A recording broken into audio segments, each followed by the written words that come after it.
Professor Zafar Adeel. He's a professor and an executive director of Pacific Borders Research Center at SFU. Adeel chaired UN Water from 2010 to 2012, coordinating water-related work in 30 United Nations organizations. He has also led an international task force on water security at the request of the United Nations, which has explored water challenges and solutions across the world. Please welcome Zafar Adeel, and the title of his presentation is Women and Water in the Arab Region.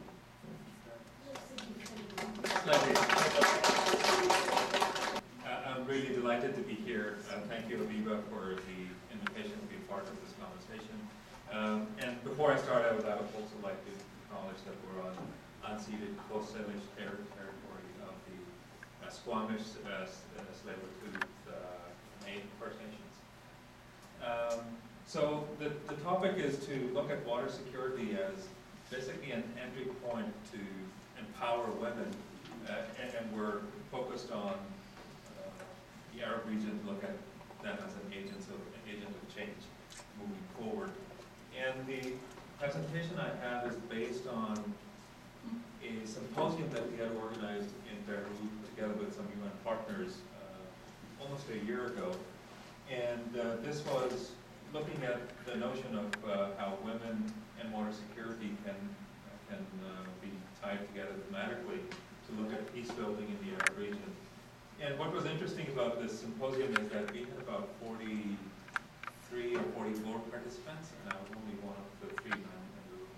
So it was really driven by women, and I was there because of my research interest.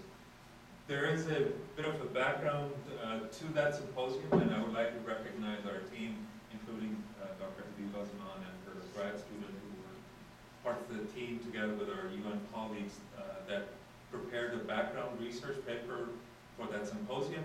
And then towards the end of last year, we came up with this policy brief that took a shot at coming up with some specific recommendations. So what I'll be doing is going through those recommendations, but before I get to those, I do want to spend a little bit of time talking about the situation in the region and orienting you to why there is a need and what kind of opportunities exist. So generally speaking, in the Arab region, the water resources have been declining quite significantly.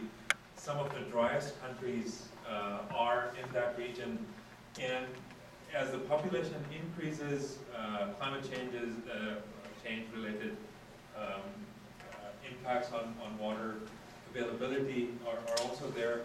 So we see a dramatic decrease in per capita availability of water. In many of the countries which have the resources, they've started to switch to desalination as a way of providing water for their population. But it tends to be very expensive, and you can do it for drinking purposes, but if you want to think of irrigation or food production, it actually is quite difficult. There is also a focus in gaining interest in using wastewater, so water that runs off. Typically, you can actually treat it and use it for various purposes. So there is now increasing interest in that, but at the moment, there is an insufficient capture. So, when you're in a very water-scarce environment, you should be working to preserve every drop, including what we consider wastewater. So that is not being done at the moment.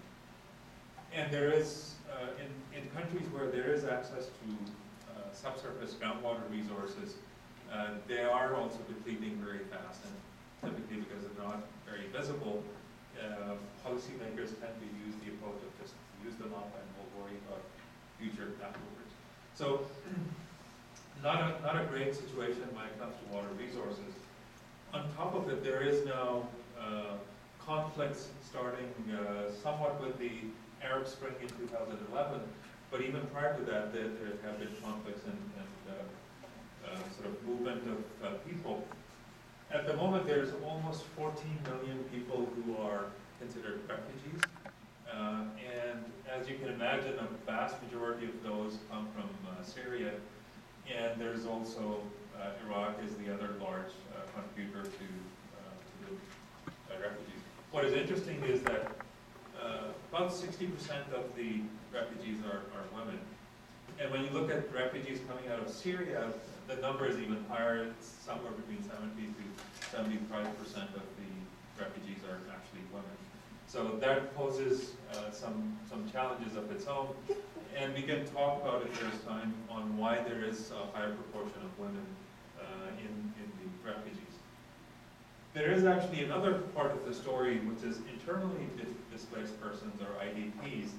And this number is even larger than refugees. It's about 17 million. And again, you see about half of those are women. Once again, there is a fairly significant number of people from Syria and Iraq who are part of those who are displaced, but you also start to see greater numbers in Yemen as the civil war continues there as well. So having such a large number of people who are displaced from their homesteads, it poses a fairly significant challenge. And I think women, at least our work shows, are at the receiving end of those challenges. And here's a typical image from a refugee camp in terms of the toilet facilities. I don't know, are there people here who can read Arabic? Okay. One or two. Okay, so that says hammam, which is the shower, and this is, well, WCC is the toilet. So basically there are 2 units for a refugee camp. They're not gender specific. Men and women both use them. There's no power, so at night, particularly for women, you have to use those at your risk. You know,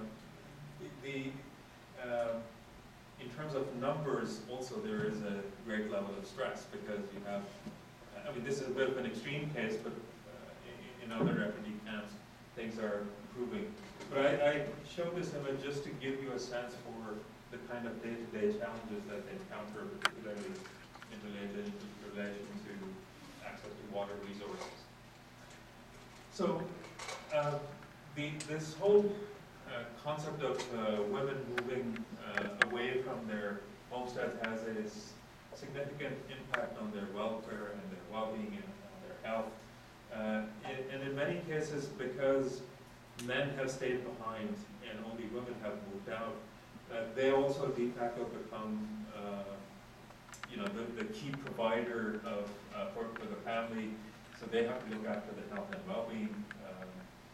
They also have to put up with abuse and violence in refugee camps, and sometimes it's you know, friction over scarce resources.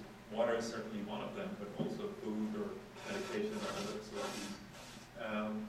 And they have to invest a significant amount of time in harvesting and stewarding water resources because, you know, typically they might get water once a week if they're lucky, or once every 10 days. So they have to be very mindful and sometimes be very aggressive, and that's where some of the harassment and violence comes from. There's also stories, particularly the refugee women who were in our workshop, talked about impact of trafficking, and that has the underlying connection then is that there were stories about young girls being basically disappearing when they go to the toilet at night.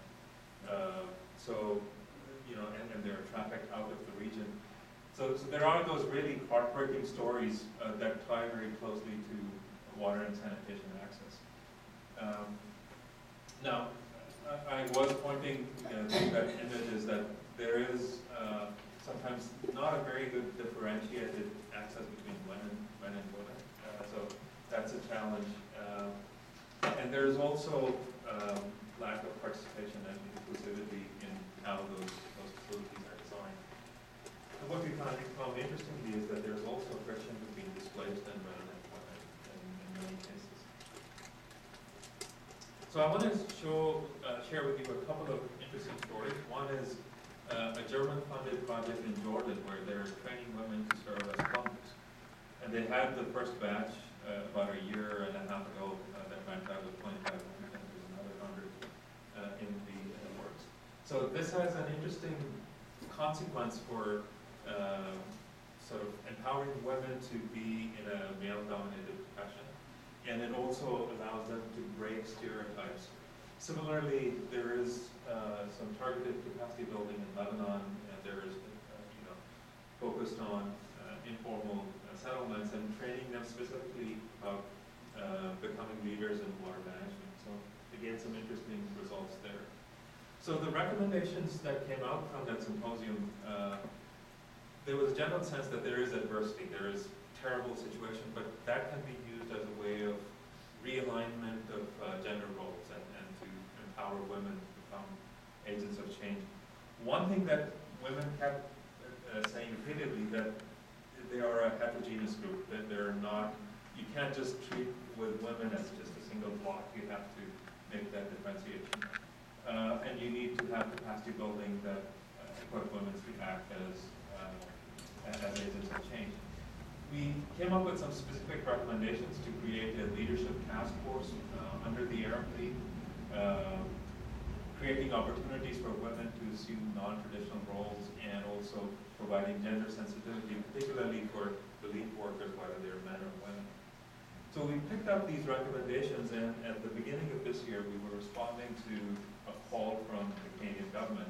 So we've proposed a 5-year plan to the Canadian government to look at creating women as leaders, and again using water security as an entry point. And there are 3 main components.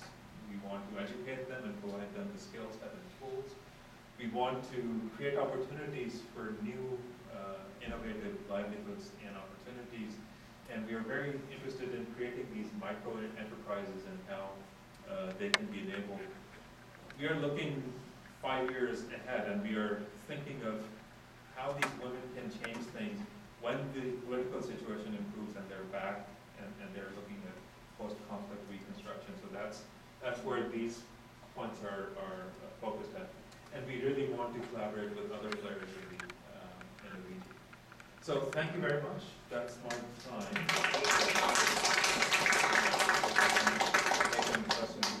Questions, comments? Yes?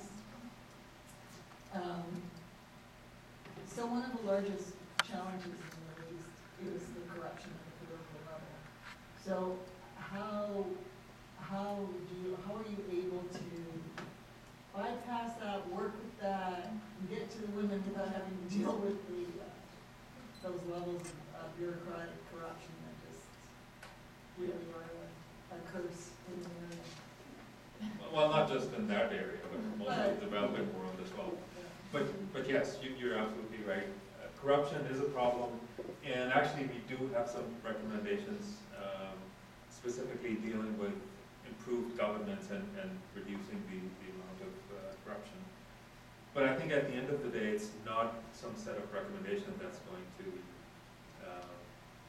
change that culture of corruption. And it has 2 or 3 consequences. One is that, of course, the funding that is going towards solving these problems is now siphoned off and it's being used for something else. Secondly, for donors who are interested in supporting that work, it's a negative, or it's a disincentive to say, if you're going to put money in, maybe a third of it will never get to where you want it to go. And then at the end of the day, for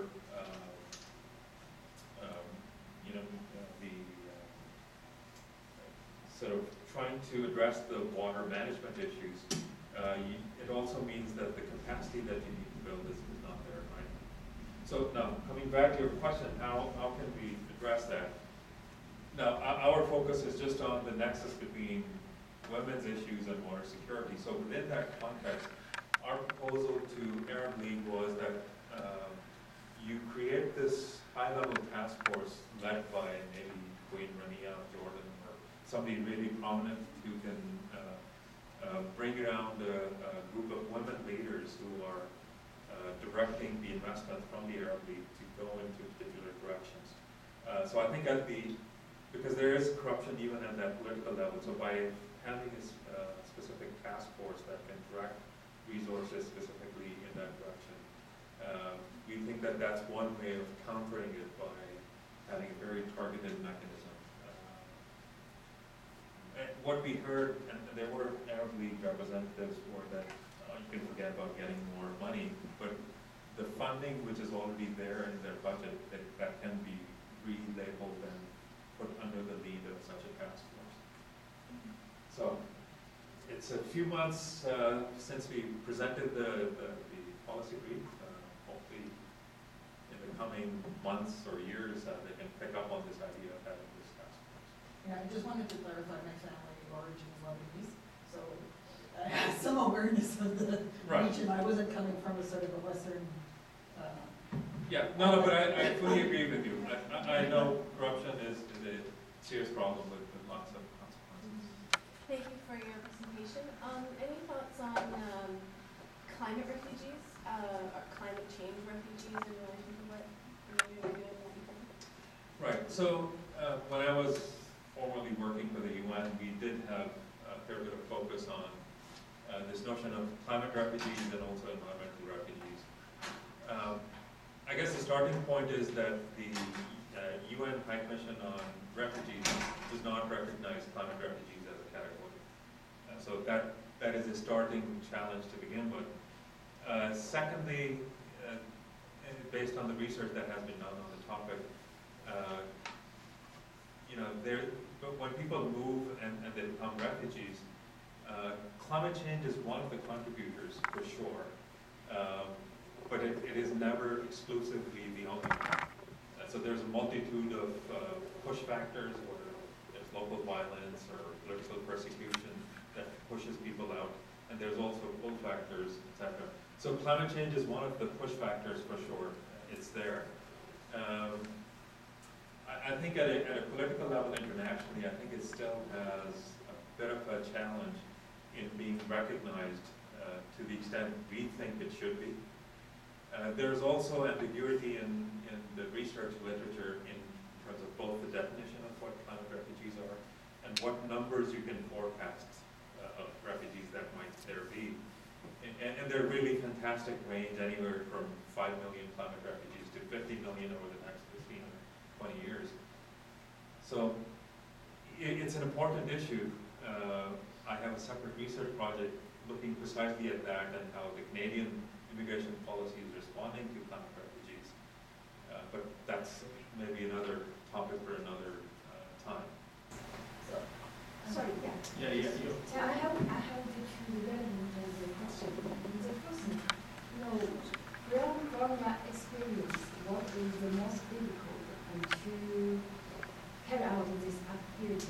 And from your opinion, what is the suggestion? And the second, and during these activities, where is the man? In other words, do the man know these activities, and all the man try to support this woman or do some the activities? Yeah, I'm not sure I fully followed your first question. You were asking about difficulties generally speaking, or in conducting this type of work, or are you referring to a specific problem? I try to make sure, this it's really, very interesting actions, education and collaboration. But from your experience, what is the most difficult to carry out this? Right. Okay.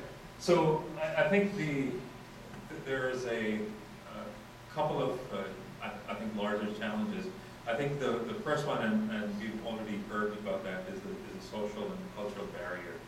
And the perceptions that people have, even women themselves have certain perceptions of what their roles could or should be. So I think that's probably the biggest one. And when we talk about this whole education component, that's primarily geared towards breaking down some of those stereotypes. And by having this long-term perspective to say, you're now in a refugee camp, but at some point you will go back. And you need to have the tools to change that balance between gender roles to some extent. So So that's kind of where we are coming from. But I think that the social inertia which is behind that, those perceptions, I think is the biggest challenge. Financing and resources is another one. And in the current environment, part of the reason why we are in this situation where there's only one toilet and one shower for all of the refugee camps is because of resources. And just because the numbers are such mind-boggling, you take it together, IDPs and refugees, 30+ million people. It's something which is unprecedented in the humanitarian and international development world. So money is scarce to come. So I think those two are the largest challenge. And then you were saying, where are men in this equation? So when we were developing this project together with our UN partners and agencies in the region, and there are 4 countries, Jordan, Lebanon, Turkey, and Yemen, that we are focusing on, where the largest concentration of refugees are. We specifically identified activities, for example, this promotion of zero tolerance to sexual and gender-based violence.